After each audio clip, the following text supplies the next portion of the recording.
ब्रह्मसूत्रम, ब्रह्मसूत्र ग्रंथ में page number 1006 और 1006 पेज के ऊपर से 2 नंबर की पंक्ति है। तन्निर्धारणाधिकरणम। ठीक, तो बात यह चल रही है कि तृतीय अध्याय तृतीय पाद और तृतीय अध्याय के तृतीय पाद का यह 27 नंबर का अधिकरण है। नया अधिकरण आज चालू हो रहा है और इस अधिकरण का शीर्षक है तन निर्धारणाधिकरणम। एक ही सूत्र का यह अधिकरण है।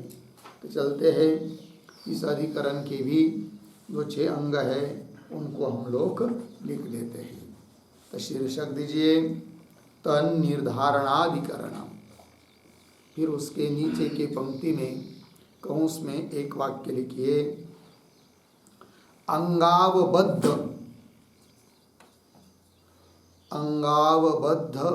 उपास्ति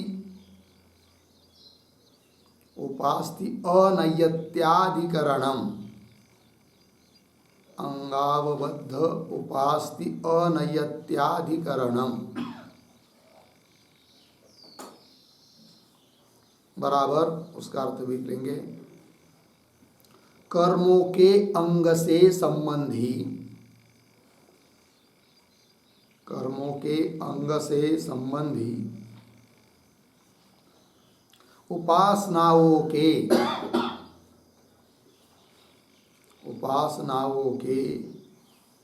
अनियमितता अधिकरणम।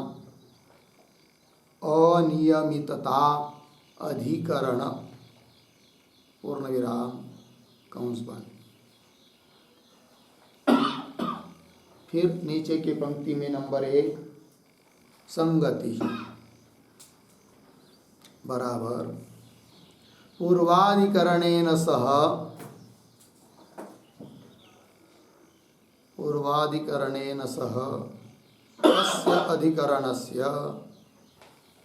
अस्य अधिकरणस्य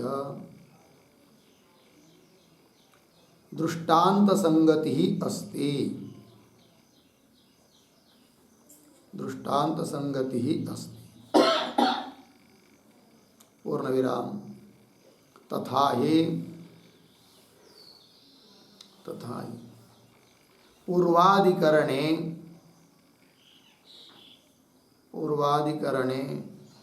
अनित्य भोजनाश्रित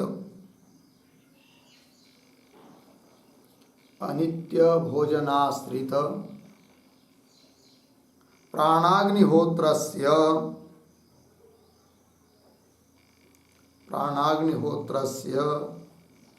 अनित्यत्वम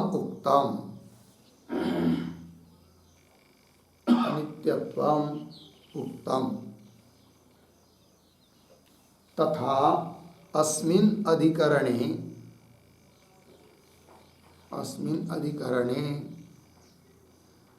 नित्यकर्मांगाश्रित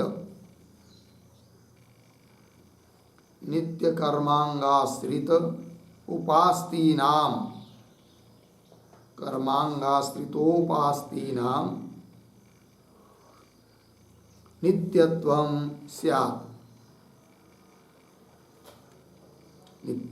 स्यात् पूर्ण विराम। इति एवं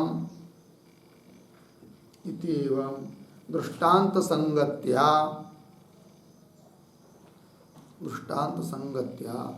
इदम अधिकरणम आरभ्यते।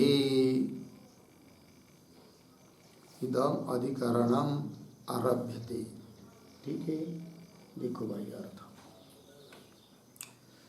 तो कह रहे हैं कि ये अधिकरण है तन निर्धारणाधिकरण। तो क्या सिद्ध करना है इस अधिकरण में,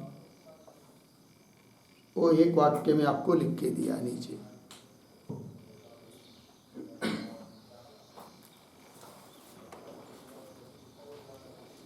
अंगावबद्ध उपास्ति अनयत्याधिकरण। ठीक, तो जो कर्म होता है यज्ञाधिक कर्म, और उस कर्म के कुछ अंग होते हैं। जैसे दर्श पूर्णमास नाम का याग है, यज्ञ, और उसके अंग है प्रयाज आदि। उसी प्रकार हर एक यज्ञादि कर्म के लिए कुछ उसके अंग होते हैं कि जो नित्य अवश्य रूप से अनुष्ठान करने योग्य होते हैं, और उस अंगों के आश्रित कुछ उपासनाएं कभी कभी होती है। अंग आश्रय हुआ और उसके आश्रय से, उसके अवलंबन से उपासना बताई जाती है। अब प्रश्न यह होता है कि उस यज्ञादि कर्म के जो अंग है कि जिनका अनुष्ठान अवश्य रूप से करना ही पड़ता है, किंतु उस अंग के आश्रित जो उपासनाएं हैं, उन उपासनाओं का भी अनुष्ठान उन अंगों की तरह नियमतः करना पड़ता है या नियमतः करने की जरूरत नहीं है, ये प्रश्न। तब पूर्व पक्षी तो कहेगा कि नहीं नहीं, नियम से करना पड़ेगा अनुष्ठान। किनका? उन अंगों के आश्रित जो उपासनाएं उनका। सिद्धांती कहेंगे उन अंगों के आश्रित जो उपासनाएं हैं उनका अंगों की तरह अवश्य रूप से, नियमित रूप से अनुष्ठान करने की जरूरत नहीं है। फिर बोलेंगे निर्णय कैसा होगा कि कौन अनुष्ठान करे कौन न करे? तो उन अंगों के आश्रित जो उपासनाएं बताई गई है उसका स्वतंत्र रूप से फल भी बताया गया है। तो सिद्धांति का अभिप्राय यह है कि यदि उन उपासनाओं का स्वतंत्र रूप से फल नहीं बताया होता, अर्थात कर्म के फल के अतिरिक्त यज्ञादि जो कर्म है उसका जो फल है उस फल से अतिरिक्त फल यदि नहीं बताया होता उन उपासनाओं का, तब तो उपासना भी उस अंग की तरह परंपरा से उस यज्ञादि कर्म के अंग बन जाती, तब तो उनका अनुष्ठान आवश्यक होता। किंतु यज्ञादि कर्मों का जो फल बताया है उससे अतिरिक्त स्वतंत्र फल उन अंगों के आश्रित होने वाली उपासनाओं का बताया है। अतः उस फल की जिसको इच्छा है वह उन उपासना का अनुष्ठान करे, और जिसको उस फल की इच्छा नहीं है वह उस उपासना का अनुष्ठान न करे। अतः कर्म का जो अंग है उसका तो अनुष्ठान करना ही करना है, किंतु उसके आश्रित रहने वाली उपासना का अनुष्ठान नियमतः करने की जरूरत नहीं है, ये सिद्धांति का अभिप्राय। और इसी बात की सिद्धि इस अधिकरण में करनी है। वही आपको लिख के दिया, अंगावबद्ध। अवबद्ध मतलब संबंधी, तो वही अर्थ करते समय अंग किसका? कर्म का। तो कर्मों के अंग से संबंधी कर्मावबंध, अंगावबद्ध संबंधी जो उपासना, उन उपासनाओं के क्या? अनयत्याधिकरण। अनयत्य मतलब अनियमितता, नियमित रूप से, नित्य रूप से, अवश्य रूप से उसका अनुष्ठान करने की जरूरत नहीं है। अनियमितता अधिकरण यह है। हो गया, चलते हैं आगे। तो नंबर 1 पर संगति बताई जा रही है। तो पूर्वाधिकरण के साथ इस अधिकरण की दृष्टांत संगति है। ठीक है, वो कैसे? तब कह रहे, तो पूर्वाधिकरण में जिस प्रकार अनित्य भोजनाश्रित प्राणाग्निहोत्र से अनित्यत्व उक्तम, ठीक है, तो पीछे के अधिकरण में भोजन अनित्य, कभी कया अनित्य मतलब क्या? अवश्य रूप से इतने समय पर रोज किया ही जाता है, ऐसी कोई जरूरत नहीं है। कभी कभी उपवास भी रखते लोग, 2-2 दिन 4-4 दिन भी लंघन हो सकता है, अनियमित हुआ, अनित्य हुआ। तो अनित्य भोजन के आश्रित जिस प्रकार वो प्राणाग्निहोत्र वह भी अनित्य है, अर्थात भोजन नहीं है तो प्राणाग्निहोत्र नहीं, प्राणाहुतिया, भोजन है तो है। इस प्रकार अनित्यता बताई थी उस प्राणाग्निहोत्र की। क्यों? वो प्राणाग्निहोत्र जिसके निमित्त से किया जा रहा है, भोजन के निमित्त से, वो भोजन भी अनित्य है। तो अनित्य के आश्रित जो प्राणाहुति है वो अनित्य है। उस प्रकार इधर यज्ञ रूप जो कर्म है उसका जो अंग वो तो नित्य है। नित्य का मतलब नियमता अनुष्ठेय है, अवश्य अनुष्ठान करना पड़ता है। तब तो उसके आश्रित रहने वाली, अंग के आश्रित रहने वाली उपासना, उसका भी नियमता ही अनुष्ठान होना चाहिए। जैसे उधर अनित्य भोजन के आश्रित प्राणाहुति अनित्य, उस प्रकार इधर नित्य कर्म अंग, नित्य जो कर्मों के अंग है, अवश्य रूप से अनुष्ठेय जो कर्मों के अंग है नित्य, उसको नित्य शब्द से बोलते हैं क्योंकि वो अवश्य अनुष्ठेय इसलिए। तो उसके आश्रित रहने वाली उपासना भी नित्य होनी चाहिए, अर्थात अवश्य अनुष्ठान उनका होना चाहिए, है कि नहीं? ऐसा पूर्व पक्षी अपनी बात उठाएगा तो ये दृष्टांत संगति से हो रही बात वही कह रहे। तो पूर्वाधिकरणे अनित्य भोजनाश्रित प्राणाग्निहोत्र से अनित्यत्व उक्तम, तथा अस्मिन् अधिकरणे, इस अधिकरण में नित्य कर्मांगाश्रित, कर्म के अंग जो कि नित्य है, नित्य शब्द का अन्वय अंगों के साथ, तो नित्य कर्म के अंग जो नित्य है उनके आश्रित जो उपासना, उपासना नाम नित्यत्वम स्यात्, नित्य होना चाहिए, नियमितता होनी चाहिए। इस प्रकार पूर्व पक्षी अपनी बात बोल रहा है, तो अर्थात पूर्व पक्षी से अधिकरण चालू होता है, इसलिए यह इस अधिकरण का आरंभ दृष्टांत संगति से हो रहा है, इस बात को बता दिया। ठीक है, चलते हैं आगे। नंबर 2 विषय बराबर नित्य कर्मांगाश्रित उपास्तीनाम, नित्य कर्मांगाश्रित उपास्तीनाम नित्यता नित्यता, नित्यता नित्यता, कौंस में लिखिए नियमेन अनुष्ठान अननुष्ठानम, नियमेन अनुष्ठान अननुष्ठानम, कौंस बात आगे। अस्य अधिकरणस्य, अस्य अधिकरणस्य विचार विषयः अस्ति, विचार विषयः अस्ति। ठीक है, देखो भाई अर्थ।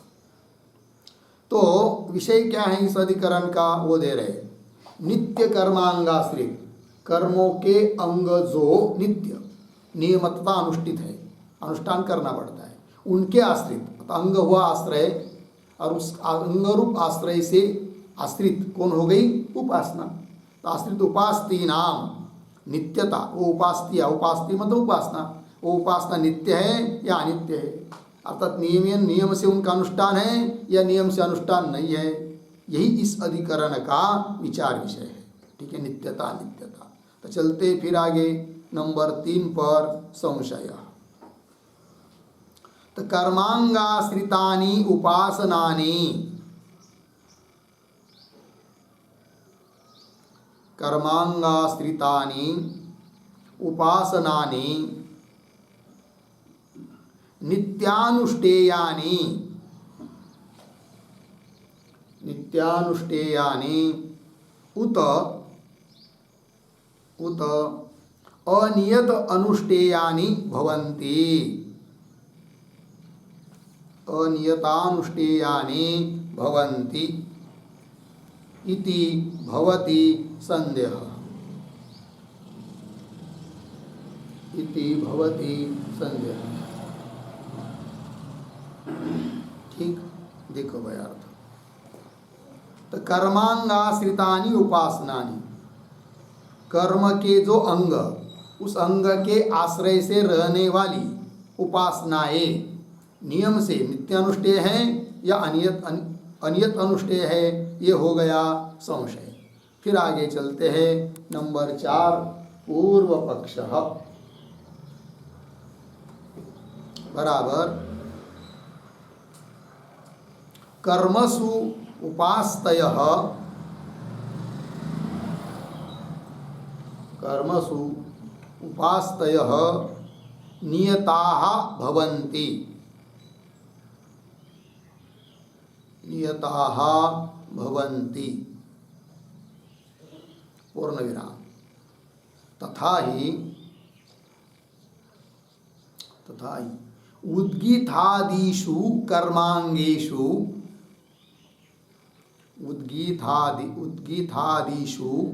उद्गीतादिषु कर्मांगेषु प्रतिमादिवत प्रतीकभूतेषु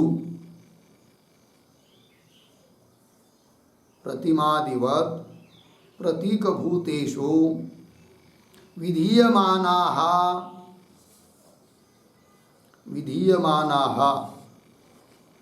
देवतोपास्तयः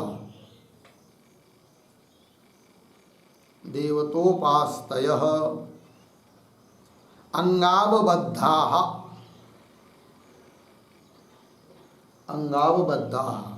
कौंस में लिखिए अंग संबंधाः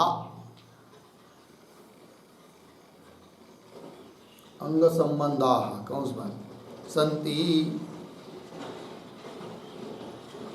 पूर्ण विराम ताच कर्मसु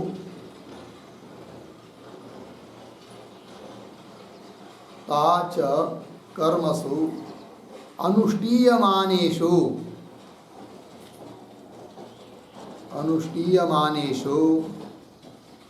कर्मांगवत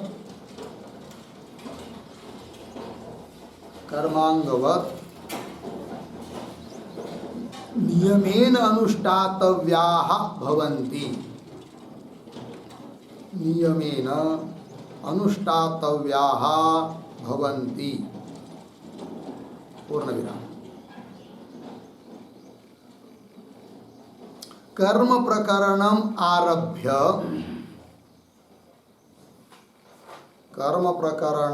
आरभ्य अध्ययनाभावे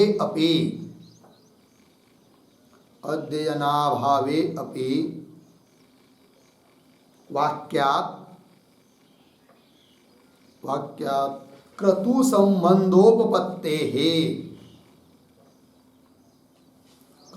संबंधोपपत्तेः पूर्ण विराम यथा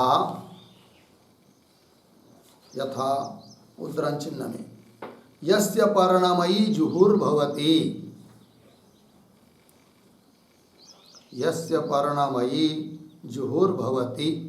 उद्धरण चिन्ह बन कौंस में लिखिए जिसकी जुहू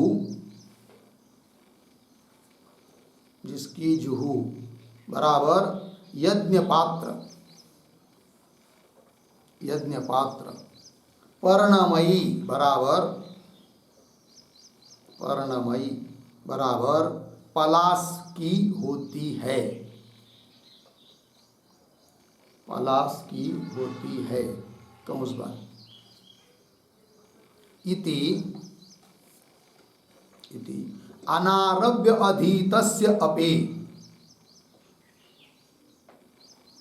अनारभ्य अधीतस्य अपि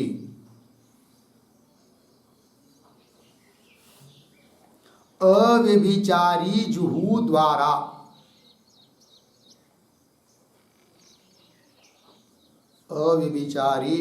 द्वारा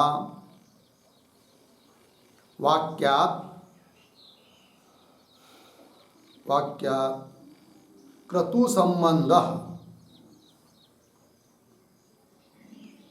क्रतु संबंध अर्धविराम तथा उद्धरण चिन्ह में य एवं विद्वान उद्गायति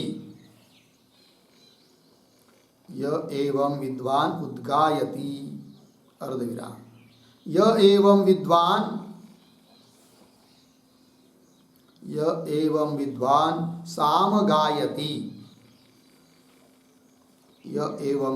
सामगायति उद्धरण चिन्ह बन कौंस में जो इस प्रकार जानने वाला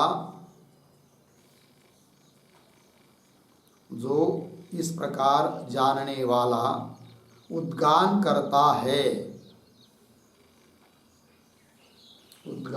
है अर्धविराम जो ऐसा जानकर साम का गान करता है साम का गान करता है। कौन सा गान? आगे इत्यादिषु अव्यभिचरित क्रतु संबंधी, अव्यभिचरित क्रतु संबंधी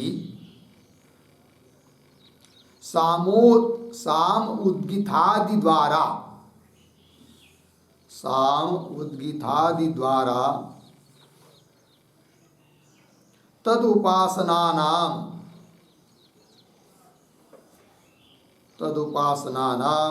क्रतु संबंधः प्रतीयते, क्रतु संबंधः प्रतीयते। पूर्ण विराम। तस्मात् कर्मसु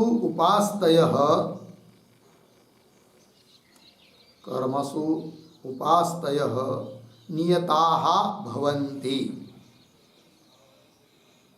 नियताः भवन्ति इति पूर्वपक्षः, इति पूर्वपक्षः। ठीक, देखो भाई यार, तो कह रहे हैं कर्मसु उपास्तय नियता भवन्ति, कर्मों में उपासना जो है वे नियमित होनी चाहिए, होती है। ये पूर्व पक्षी बोल रहा है। कैसे? तो उसको ही स्पष्ट कर रहा है तथा इत्यादि पंक्ति से। तो कह रहे हैं कि उद्गीतादिषु कर्मांगेषु, उद्गीत रूप का जो उद्गीत रूप जो एक विशेष कर्म है, गायन करना आदि सामवेद का, वह यज्ञ का एक अंग है। तो जिस प्रकार उद्गीत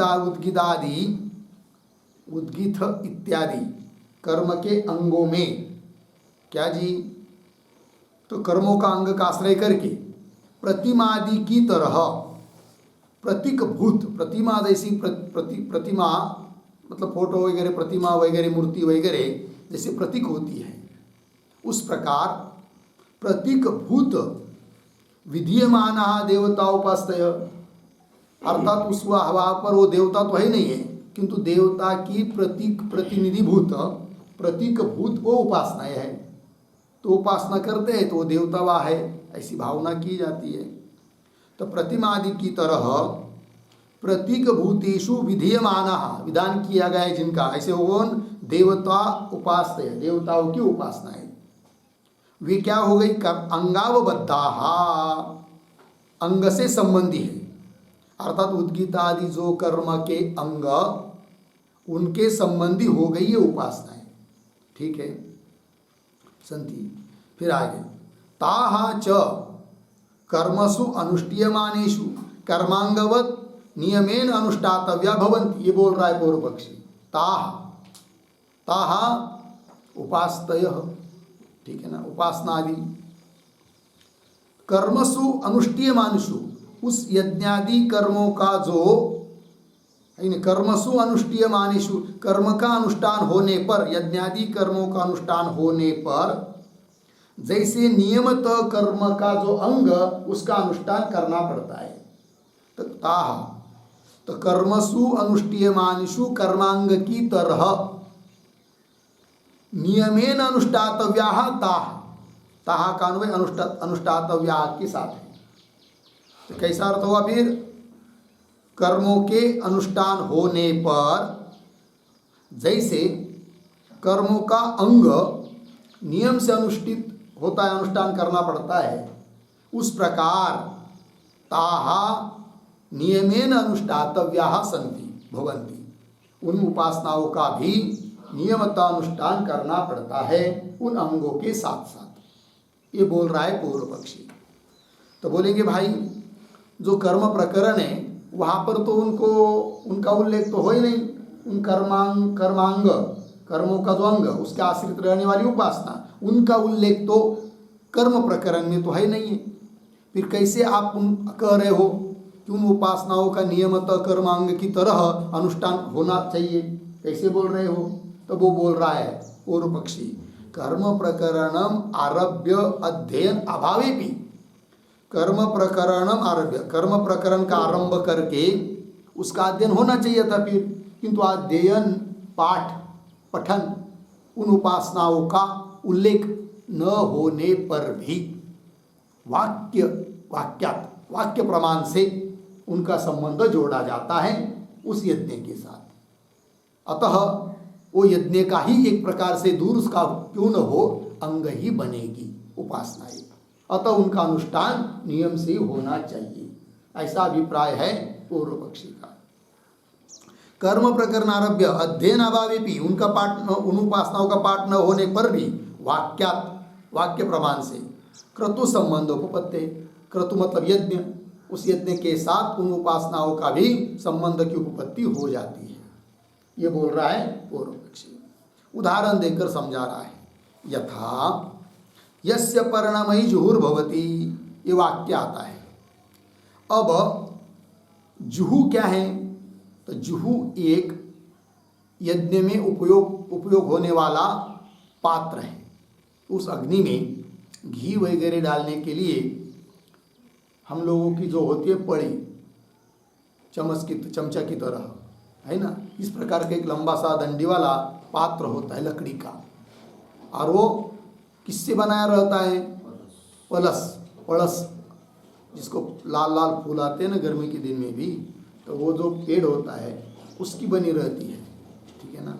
अब यज्ञ के प्रसंग में जिहू तो है, क्योंकि जिहू उस कर्म का अंग है, किंतु पलस उस कर्म का अंग तो है नहीं है।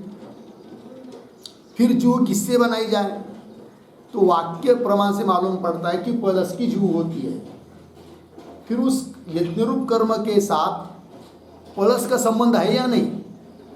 तो बोलते हैं कैसे? जुहू के द्वारा, ये बोल रहा है।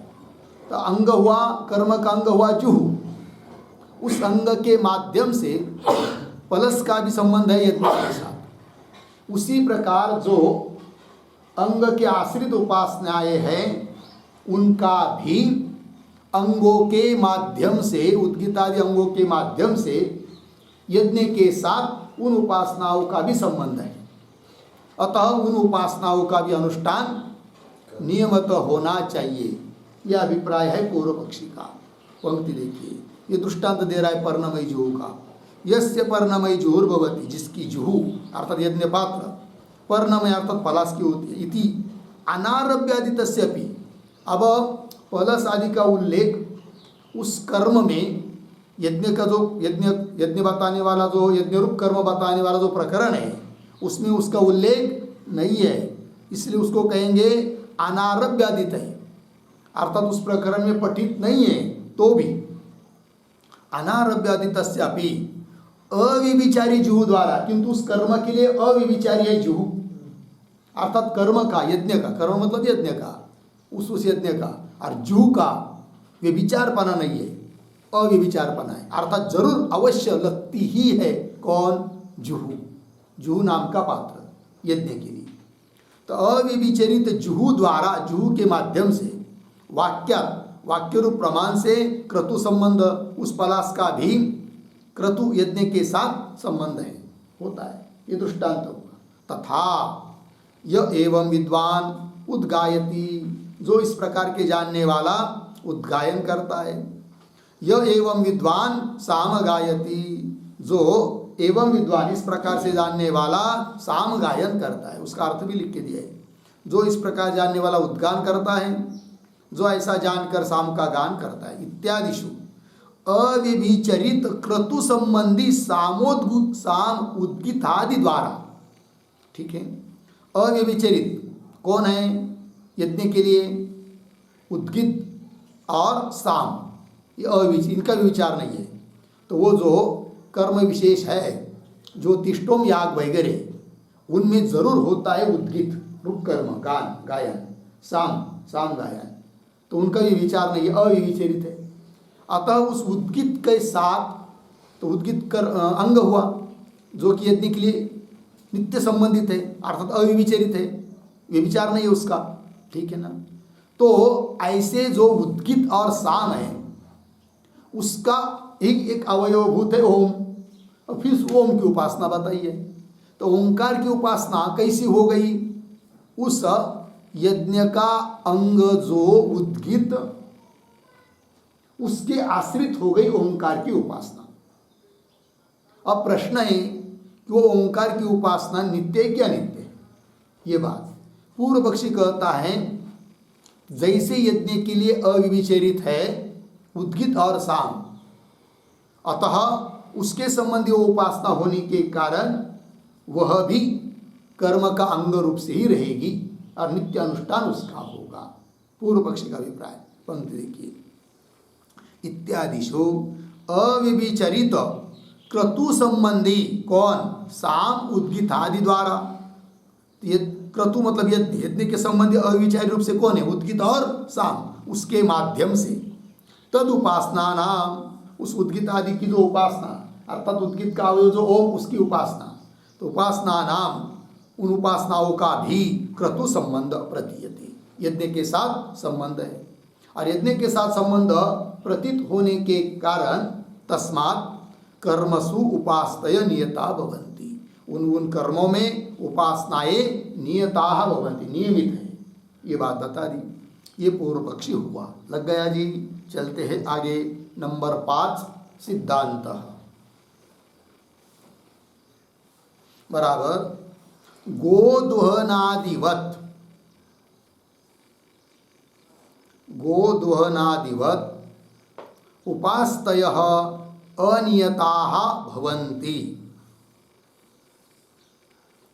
उपास्तयः अनियताः भवन्ति इति सिद्धान्तः, इति सिद्धान्तः पूर्णविराम। यथा उद्धरण चिन्ह में चमसेन आपः प्रणयेत, चमसेन आपः प्रणयेत अर्धविराम, गोदोहनेन पशुकामस्य, गोदोहनेन पशुकामस्य उद्धरण चिन्ह बंद। कंस में लिखिए, चमस नामक यज्ञ पात्र से, चमस नामक यज्ञ पात्र से जल का प्रणयन, प्रणयन बराबर नयन करे, नयन करे बराबर ले जावे, ले जावे अर्धविराम। पशु कामना वाला, पशु कामना वाला गोदोहन नामक पात्र से, गोदोहन नामक पात्र से जल ले जावे, जल ले जावे पूर्ण विराम। आगे इत्यत्र, इत्यत्र अप्रणयनम आश्रित्य, अप्रणयनम, प्रणयनम आश्रित्य, आश्रित्य विधीयमानम अपि, विधीयमानम अपि गोदोहनम, गोदोहनम अकृत्वर्थत्वात्, अकृत्व, अकृत्वर्थत्वात्, कौंस में लिखिए, यज्ञ के लिए न होने से, यज्ञ के लिए न होने से कंस बंद। ऐच्छिकम अर्धविराम, न तो प्रणयनादिवत नियतम, प्रणयनादिवत नियतम पूर्ण विराम। तथा, तथा कर्मांगानि आश्रित्य, कर्मांगानि आश्रित्य विधीयमानाः उपास्तयः विधीयमानाः उपास्तयः न कृत्वर्थाः न कृत्वर्थाः अर्धविराम किंतु पुरुषार्थाः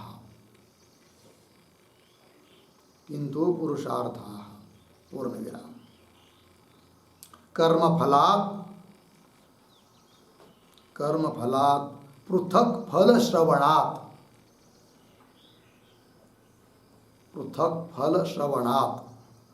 पूर्णविराम। आगे उद्धरण चिन्ह में वर्षति हास्मै ह अस्मै उद्धरण चिन्ह बन इति पंचविधे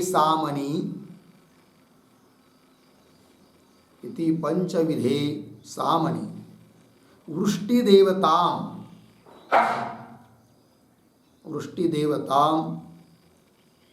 उपासीनस्य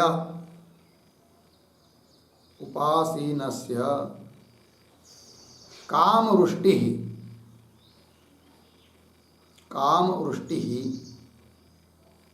क्रतुफलात् पृथक फलत्वेन श्रूयते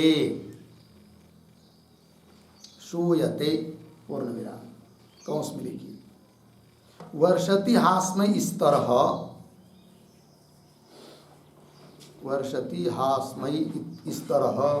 पांच प्रकार के साम में वृष्टि देवता की उपासना करने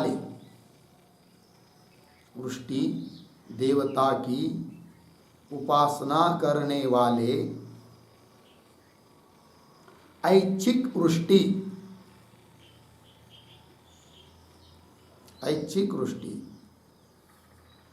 क्रतुफल से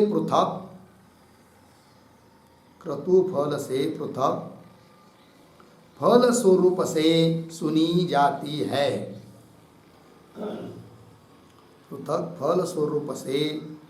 जाती है। पूर्णविराम कौंस बंद किंच उद्धरण चिन्ह में तेन उभौ कुरुतः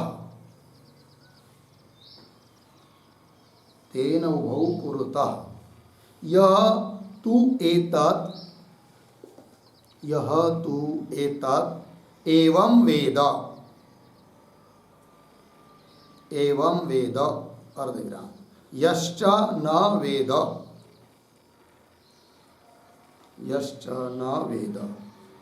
उद्धरण चिन्ह जो उद्गित के अवयवभूत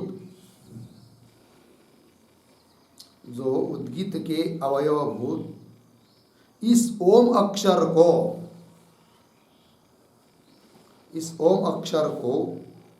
रसतमत्वादि विशिष्ट जानता है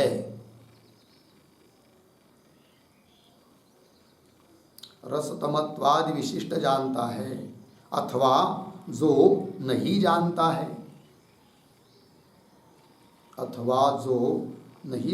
है वे दोनों ही उनके द्वारा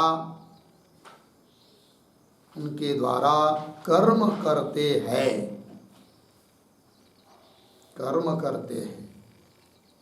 पूर्णविराम कंस बाद आगे इति अस्मिन् अंगावबद्ध उपास्ति वाक्य शेषे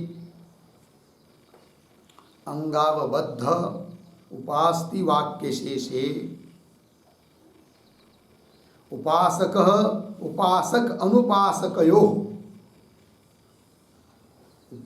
अनुपासकयोः उपास्य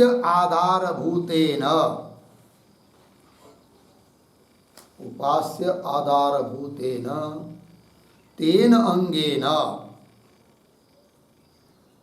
तेन अंगेन कर्मानुष्ठानं विस्पष्टम आम्नायते। विस्पष्टम आम्नायते पूर्ण विराम। तस्मात् कर्मसु उपास्तयः अनियताः सन्ति। कर्मसु उपास्तयः अनियताः सन्ति इति सिद्धान्तः।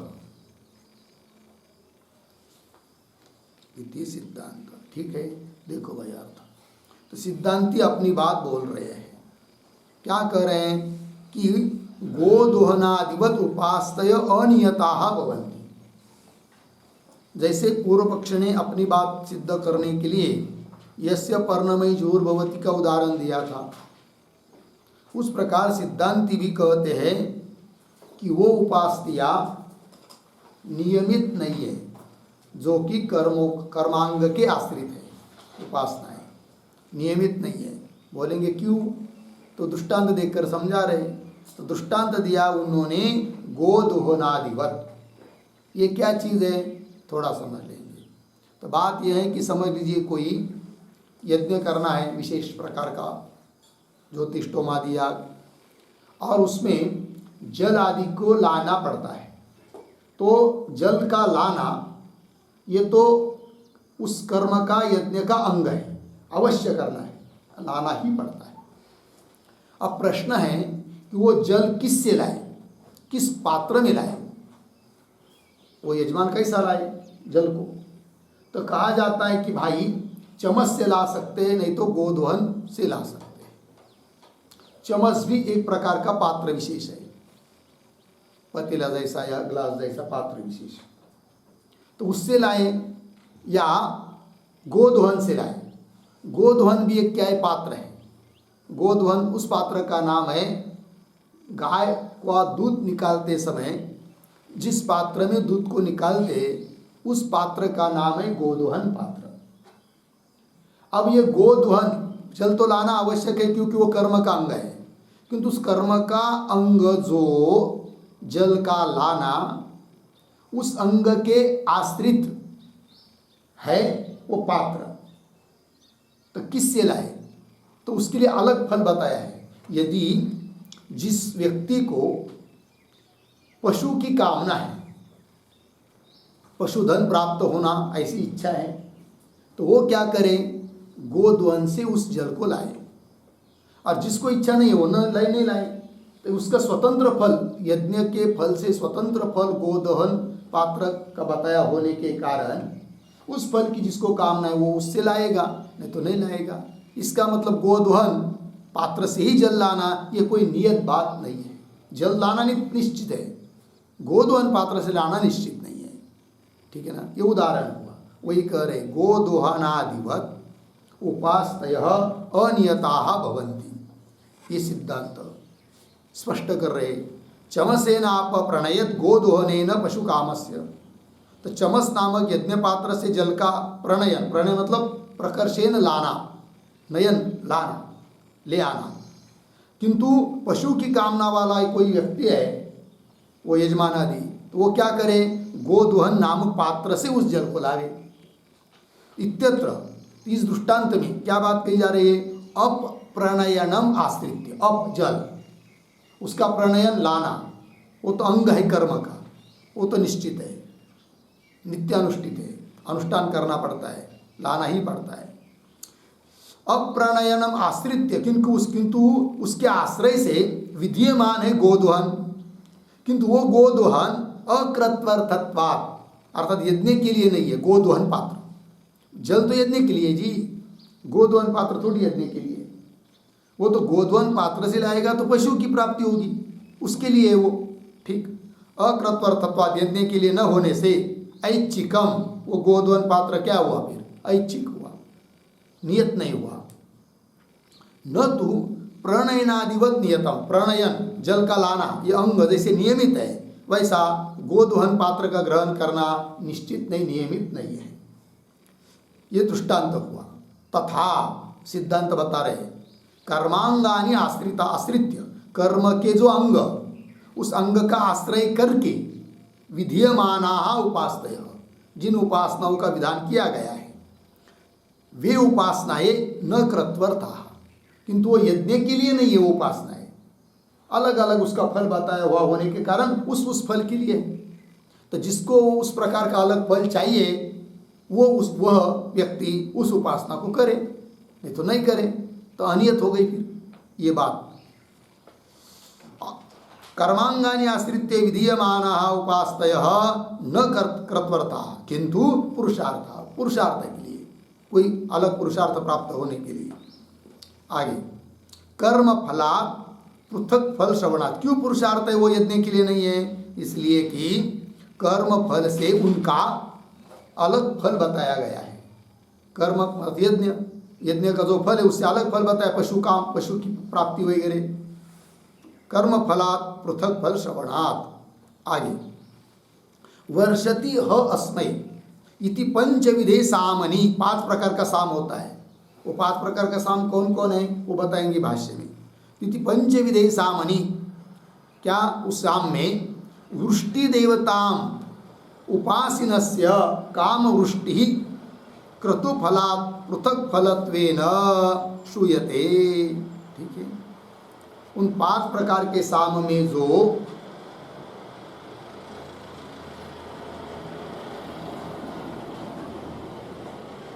वृष्टि देवताम उपासिनस्य, वृष्टि देवता की उपासना करने वाला जो व्यक्ति है उसके लिए काम वृष्टि, ये क्रतु काम वृष्टि फल बताया है। काम वृष्टि मतलब ऐच्छिक वृष्टि, जैसी इच्छा चाहिए वैसी वृष्टि, उसको फल बताया है। ठीक है ना। और वह फल कैसा है? क्रतु फल से भिन्न है। क्रतु फल यज्ञ फल, तो क्रतु फलात् पृथक फलत्वेन श्रूयते, उसका अर्थ भी लिख के दिया आपको। वर्षत्यस्म, इस तरह 5 प्रकार के साम में वृष्टि देवता की उपासना करने वाले जो लोग हैं वे ऐच्छिक वृष्टि फल को प्राप्त, फल है उनके लिए, जो फल क्रतु फल से पृथक है, तो क्रतु फल से पृथक फल स्वरूप से सुनी जाती है। लग गया। किंच, और तेन उभौ कुरुत, उभौ कुरुत, इस स्तुति का शब्दशार्थ भाष्य में लिखाएंगे, साधारण अर्थ लिख दिया। तेन उभौ कुरुत य तु एतत् एवं वेद यश्च न वेद, अर्थात जो उद्गीत के अवयवभूत इस ओम अक्षर को रसतमत्वादि विशिष्ट जानता है, यह एवं वेद, एतत् एवं वेद, अथवा जो नहीं जानता है, वे दोनों ही उनके द्वारा उन अंग के द्वारा कर्म करते हैं। इत्यस्मिन्, ठीक है ना जी, वे दोनों ही उनके द्वारा, उद्गीत आदि के द्वारा कर्म करते हैं, यज्ञ करते हैं।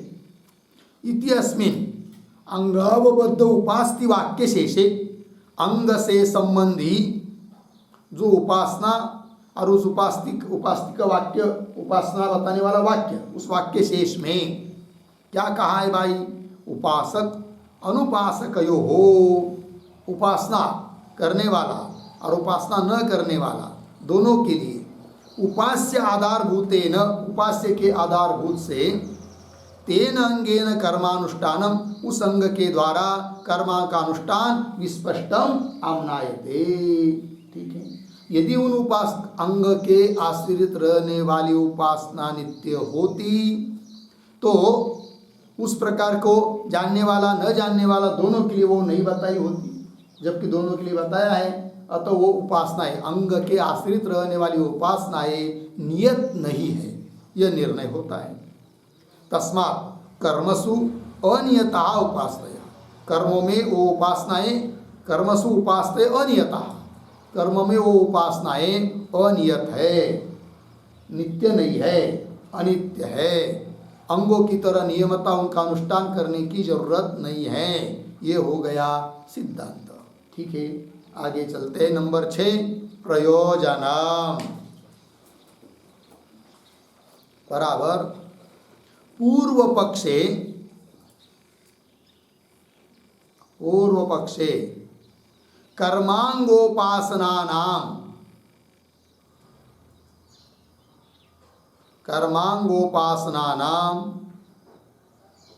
प्रयोग नित्यत्वं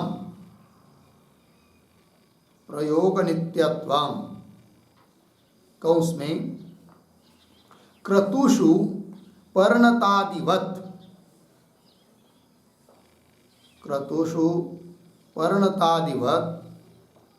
आवश्यकत्वं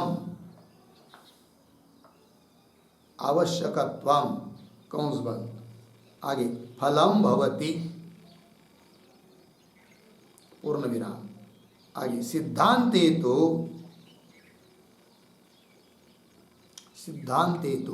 प्रयोगानित्यत्वं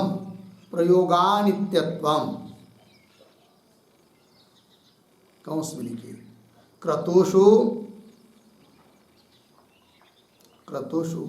गोदोहनादिवत अनियतत्वं क्रतुषु गोदोहनादिवत अनियतत्वं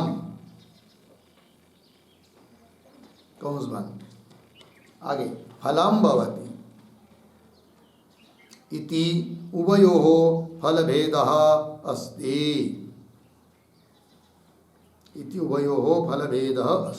ठीक है। देखो भाई अर्थ तो पूर्व पक्ष में कर्मांग उपासना नाम कर्म का अंग जो कौन उपासना उन उपासनाओं का प्रयोग नित्यत्व मतलब क्या तो क्रतु में यज्ञ में पर्णत आदि की जैसे आवश्यक होता है उस प्रकार अवश्य अनुष्ठान ये हुआ प्रयोग नित्यत्व पर्णत आदि की तरह आवश्यकत्व ये फल है पूर्व पक्षी के लिए उपासना का अनुष्ठान अवश्य करता होना ही उनके यहाँ और सिद्धांत में प्रयोग अनित्यत्व अर्थात क्रतु में यज्ञ में गोदोहन आदि की तरह अनियत अनुष्ठान निश्चित अनुष्ठान की जरूरत नहीं ये फल उन उपासनाओं का अनुष्ठान अंग के आश्रित उपासनाओं का अनुष्ठान अनियत है सिद्धांति के मत में इस प्रकार दोनों का फल भेद हुआ हो गया जी।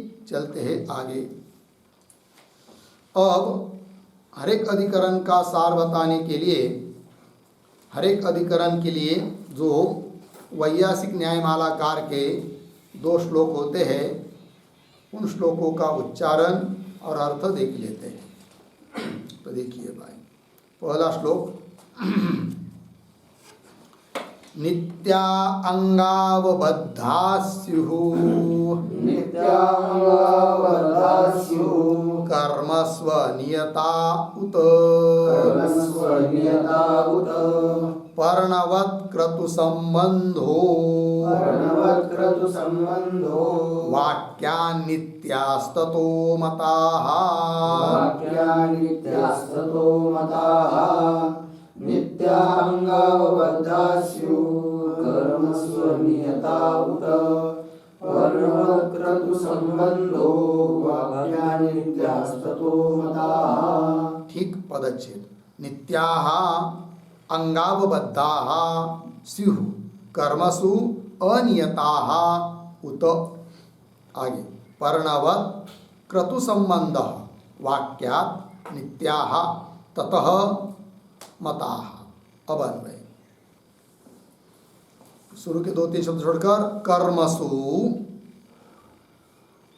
फिर पीछे अंगावबद्धाः फिर पीछे नित्याः आगे स्युः उत पीछे अनियताः आगे पर्णवत् क्रतु संबंधः पर्णवत् क्रतु संबंधः फिर 1-2 शब्द छोड़कर ततः पीछे वाक्यात् नित्याः मताः।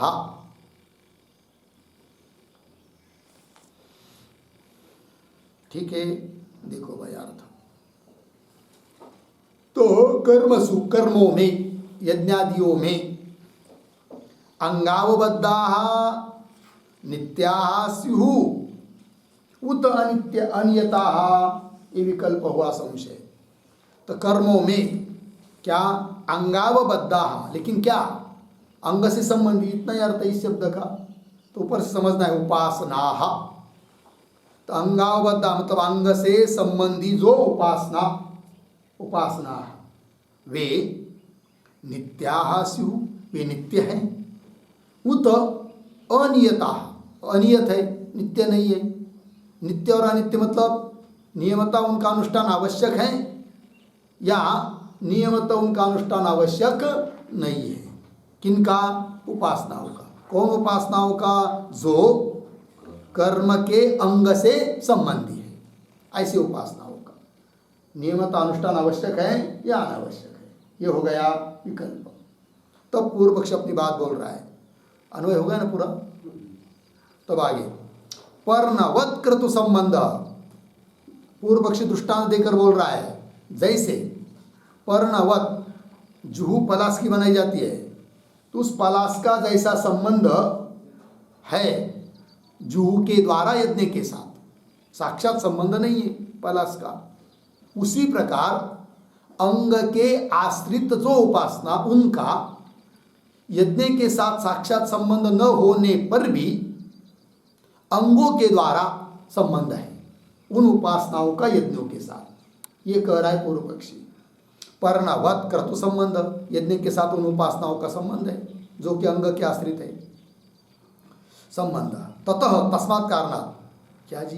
वाक्यात् नित्याः मताः, वाक्यात् अर्थात वाक्य रूप प्रमाण से, जैसे दृष्टांत में यस्य पर्णमैर्जुर्भवति वाक्य है, तो वाक्यात् नित्याः मताः, तो नित्य रूप है अर्थात नियमता अनुष्ठान करने योग्य है। कौन? अंग के आश्रित रहने वाली उपासना है। ये बोल रहा है पूर्व पक्षी। पहला श्लोक पूर्व पक्षी का होता है, फिर दूसरा श्लोक चलते हैं जो सिद्धांतियों का है। पृथक फलश्रुतेनैता,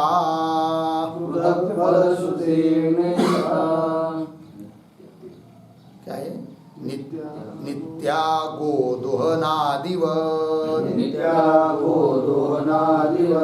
उभौ कुरुत इत्युक्तम्, कर्मोपास्यनुपासिनौ, पृथक्फलश्रुतेर्नेता नित्या गोदोहनादिवत्, उभौ कुरुत इत्युक्तं कर्मोपास्यनुपासिनो। ठीक पदच्छेद। पृथक फलश्रुतेः न, क्या है आगे? नित्य। श्रुते के बाद क्या है? नेता है ना। अच्छा, न ताय का ऐसा है क्या? वो हमारे छपने में गड़बड़ हो रहा है।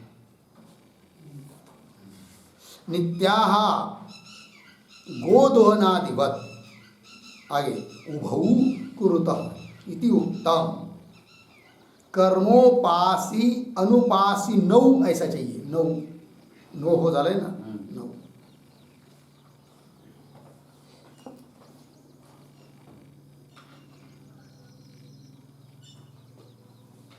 न पर दो मात्रा है कि एक मात्रा है? एक मात्रा।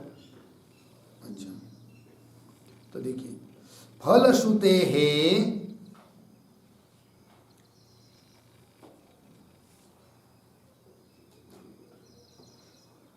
ताः गोदोहनादिवत् न नित्याः,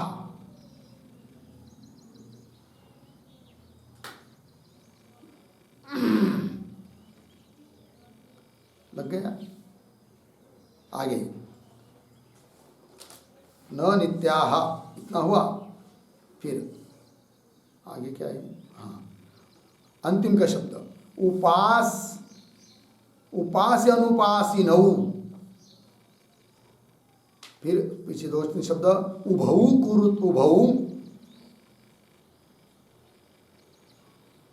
कुरुत इति उक्त। हाँ, उभौ एक दो शब्द छोड़कर कर्म कुरुतः इति उक्तम, उभौ कर्म कुरुतः इति उक्तम।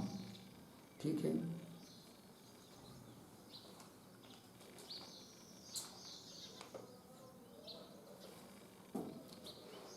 ठीक है ना। देखिए भाई पंक्ति, पृथक फल श्रुते, सिद्धांती बोल रहे हैं क्या, उन कर्मों का जो अंग, उन अंग के आश्रित जो उपासना, उन उपासनाओं का स्वतंत्र फल श्रुति ने बताया है। इसलिए पंचमी पृथक फल श्रुते, अलग फल बताया हुआ होने के कारण, यदि उनका अलग फल नहीं होता तो कर्म के अंग के आश्रित है और फल अलग से नहीं है, इसका मतलब फिर जो यज्ञ का फल है वही उनका फल है, तब तो उनका नित्य अनुष्ठान होता। किंतु उनका स्वतंत्र फल बताया हुआ होने के कारण उस फल की जिसको इच्छा है वो उसका अनुष्ठान करेगा, जिसको उस फल की इच्छा नहीं वो अनुष्ठान नहीं करेगा, तो अनियत हो गई फिर वो उपासना है। ये बात कह रहे, पृथक फल श्रुते है, ताहा मतलब उपासना, क्या जी, गोदोहनादिवत, गोदोहन दृष्टांत है उसकी तरह, नित्याहा न, ऐसा है, शायद वो मात्रा गड़बड़ होगी, दूसरी पुस्तक में देखेंगे। तो नित्याहा न, नित्य नहीं है कौन, कर्म के जो अंग, उस अंग के आश्रित रहने वाली उपासना नित्य नहीं है। जबकि पूर्व पक्षी बोला था क्या है, नित्य नियमता अनुष्ठान करना आवश्यक है, किंतु ऐसा नहीं है क्योंकि उनका स्वतंत्र फल बताया है। तो एक हेतु दिया और आगे क्या, उपासी अनुपासिनो, मतलब उपासना करने वाला और न करने वाला दोनों के लिए, अर्थात उस तत्व को जानने वाला न जानने वाला दोनों के लिए करने के लिए बताया है। भू कर्म कुरुत, दोनों के लिए कर्म करने के लिए बताया है। उस उपासना को करने वाला भी वो यज्ञ कर सकता है और उस उपासना को न करने वाला भी उस कर्म को यज्ञ को कर सकता है। तो यदि नियमित होती वो उपासना है तो क्या बताया होता कि जो उपासना करेगा, उस अंग के आश्रित रहने वाली उपासना करेगा वही कर्म करेगा, यज्ञादि कर्म करेगा, दूसरा नहीं करेगा, तो नियमता हो जाती।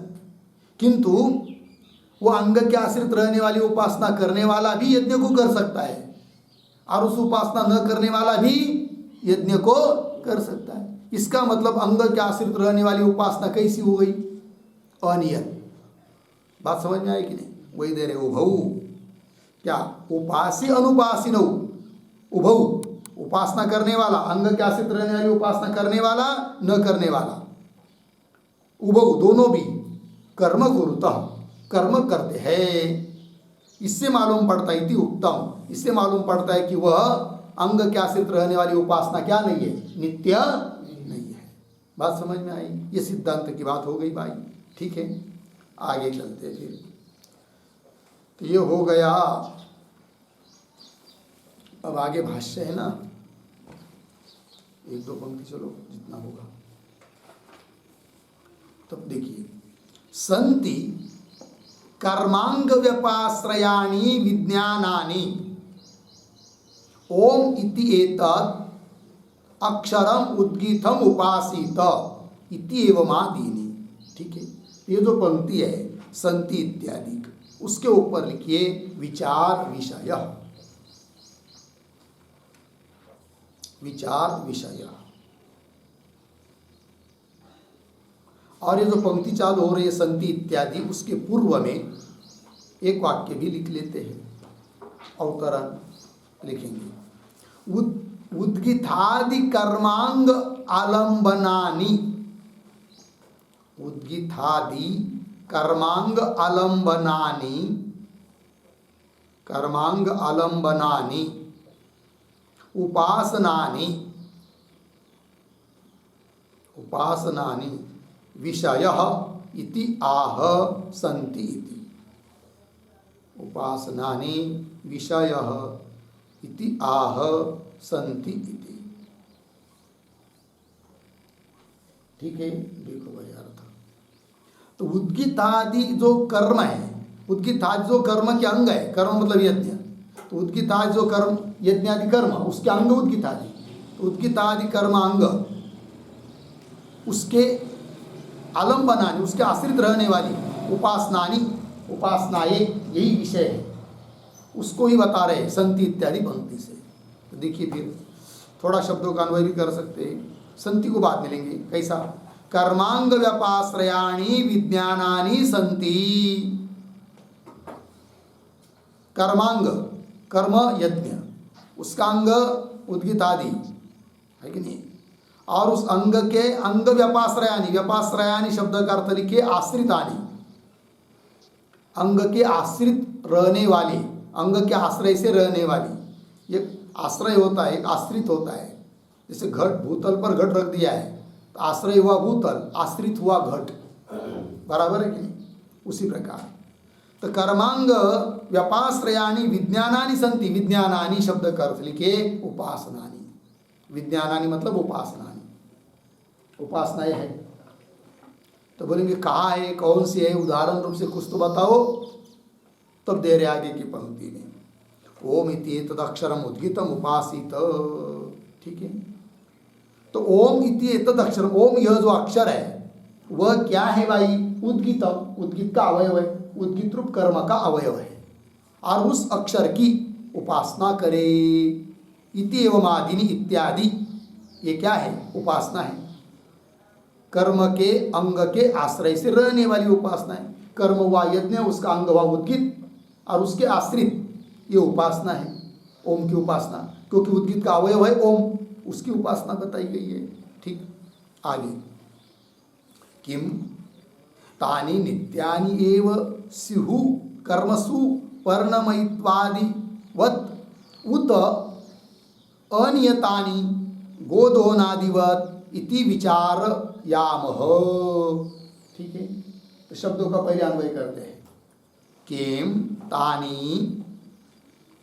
फिर दो शब्द छोड़कर, कर्मसु पर्णमयित्वादिवत्, पीछे नित्यानि एव स्युः, नित्यानि एव स्युः, आगे उत, पुनः एक शब्द छोड़कर, गोदोहनादिवत्, पीछे अनित्यानि, अनित्यानि, आगे इति विचारयामः, विचारयामः। ठीक, संशय। तो ये जो पंक्ति है ना, किम तानि, किम के पहले एक वाक्य लिखिए अवतरण, उभयविध उदाहरण दर्शनात्, उभयविध उदाहरण दर्शनात् संशयम आह, संशयम आह किम तानि। तो दोनों विकल्पों के लिए दृष्टांत मिल रहा है, इसलिए संशय हो रहा है। तो क्या उस संशय का स्वरूप है वो दे रहे हैं अन्वय के अनुसार। देखिए किम क्या, तानि, तानि उपासनानि, तानि शब्द करते उपासनानि, क्या कर्मसु, कर्मों में पर्णमयित्वादि की तरह नित्यानि एव स्युः, जैसा पर्णमयित्व ये दृष्टांत हुआ, उसकी तरह वो उपासनाएं कर्मों में नित्य है क्या? पहला विकल्प। पर्णमयित्व मतलब कर्म का अंग है जुहू, और जुहू किसकी बताई जाती? बनाई जाती पलस की, अन्य लकड़ी की नहीं बना सकते, मतलब बना सकते यज्ञ में उपयोग नहीं कर पाएंगे। तो पलास का संबंध जैसे जुहू के द्वारा है कर्म के साथ, पलास का संबंध ये नित्य संबंध है, वो मतलब अवश्य है कि नहीं? तब दृष्टांत हुआ पर्णमयित्वादिवत् नित्यानि एव स्युः। फिर आगे उत अथवा गोदोहनादिवत् अनित्यानि इति विचारयामः, कि वह गोदोहन की तरह, गोदोहन पात्र की तरह अनित्य है कि नहीं? कौन? वो कर्म के अंग, कर्मांग के आश्रित रहने वाली उपासना। अनित्य मतलब जरूरत नहीं नियम से अनुष्ठान करना, ऐसे है क्या वो? अनित्यानि, ठीक है ना? गोदोहनादिवत् अनित्यानि इति विचारयामः। ये संशय हुआ, इस बात का ही हम लोग अब विचार करते हैं। लग गया? तब प्रश्न है किम तावत् प्राप्तम, ये दो में से कौन प्राप्त है, कौन बात माननी चाहिए? तब नित्यानि इति, ये जो पंक्ति है नित्यानि, उसके ऊपर लिखिए पूर्व पक्ष।